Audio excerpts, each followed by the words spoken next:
Hi everyone, welcome to the next episode of Bite Size Book Buzz. Today I am joined by Alexa Waco from Soho and Lynette Kim from Harlequin.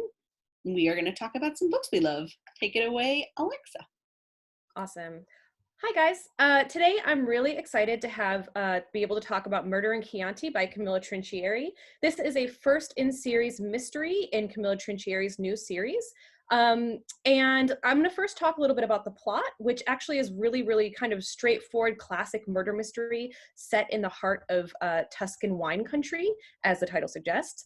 But the book follows former NYPD detective Nico Doyle after he both is kind of forced into retirement and loses his beloved wife. So in that state, he decides to move to his late wife's hometown in Gravina, Italy, again in the wine-soaked region of Chianti, which some of us might be familiar with. So Nico wants to do two things. He's half Italian and half Irish, so he wants to connect with his roots, but he's also looking for a way to kind of grieve his wife and also connect with his in-laws who still live in Gravina. Of course, as soon as he arrives, or almost as soon as he arrives, he hears a gunshot outside his cabin and leaves the cabin to find a dead body, presumably murdered. He also finds a stray dog who is kind of hovering around the body for reasons that are to be revealed that follows him through the book, which is just a fun side note. But he doesn't want to get involved. He's kind of trying to move on from all of that. But the local detective kind of strong arms him into helping out. And what follows is this really great small town murder investigation, and also kind of a very small pool of suspects, some of which are actually Nico's in-laws. So again, it's just a really great atmospheric escapist read. And Camilla Trinchieri is amazing. Some of you guys may be familiar with her. We previously published The Price of Silence. Her father is an Italian diplomat, so also all of the kind of scenic parts of the book read very authentically. So again, this is a really great read for anyone looking to escape, anyone who loves a kind of classic murder mystery. And also, I'm just really happy to shout it out today because I wanted to give a shout out to kind of our Italian friends. So that is Murder in Chianti by Camilla Trinchieri. And thank you guys for tuning in. And also thank you to Annie for organizing all of this. Woohoo! You're very kind. Oh, and sorry, really quickly, I will share my screen. It is available on Edelweiss. So there you go, Murder in Chianti. Excellent. Okay, my name is Lynette Kim. I am the library marketer for Harlequin. Today, for the second time in a row, I'm going to talk about a debut novel set in LA. I think I'm really homesick for California. This is the last story of Mina Lee. This is by Nancy Jooyoun Kim, no relation. If you are from California or from SoCal specifically, depending on who you ask, people have such a different perspective on the city of Los Angeles. This novel shines a light on the LA that I'm a little bit more familiar with, which is the Korean and Latinx immigrant communities in LA, which are very intertwined.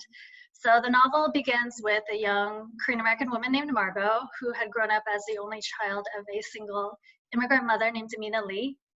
Mina had made ends meet by working swap meets in LA, but Margot had grown up feeling like an outsider all her life, neither here nor there, which is something that kids of immigrants can probably relate to. Margot was particularly resentful growing up, so as soon as she was old enough, packed her bags, she booked it to Seattle, decided I'm never looking back, until the day she decided she would come home and drop in on her mother because weirdly she hasn't been answering her phone. So she lets herself into her old apartment and unfortunately finds her mother's lifeless body on the floor. So what starts out as a grieving daughter, just asking questions about those final moments in her mom's life, leads to a sneaking suspicion that maybe there's something shady behind her mother's death. And the more that Margot investigates, the more she discovers just the obstacles that Mina had faced and the sacrifices that she made just making a life for herself and her daughter in LA. So the book is told in dual perspective. It is the author's love letter to her own mother. It's also a love letter to and a survival story of immigrant women in particular. So in this case, those in the Korean and Latinx communities. Towards the end of the book, actually, Margot says, "These women were doing their best to navigate their own lives within circumstances driven by men and stories told by men. Margot had to protect them." So it's a beautiful book. I was telling these guys, I cried and then I called my mother after. Check it out. I would love to hear what you think. It's on sale in September and it's available for request on NetGalley. Both of these books sound amazing. So once my brain catches up to life again, I will. I am going to be talking about a debut novel as well. Richard Farrell has written a book called The Falling Woman. It is about a woman named Erin Garrity who has cancer, and she has come to terms with the fact that, you know, she's done all that she can do.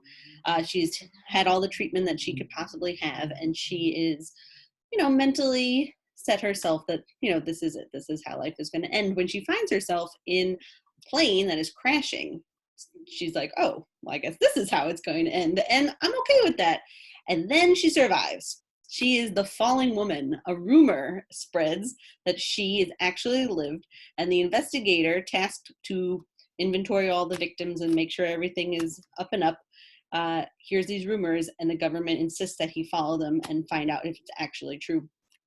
Turns out Erin doesn't want to be found. She's making it very tricky for Charlie to do his job, and Charlie also is conflicted. You know, the government wants everything that can be found on this woman, but she's also a human and she has the right to tell her story the way she wants. So who is in the right and what is happening? Do you have the right to your own personal narrative? What right does the government have to interfere in your personal life? Library Journal said that it would be perfect for fans of Michael Crichton's Airframe. Greg Hurwitz is The Survivor, and Noah Hawley's Before the Fall. It's very fast-paced. It was a really good read. It's on NetGalley and Edelweiss now, so you can read it as soon as you want. And that's it for this version of Bite Size Book Buzz. Be sure to tune in next week when we'll have a new set of wonderful library marketing people bringing you brand new books. Take care and stay well.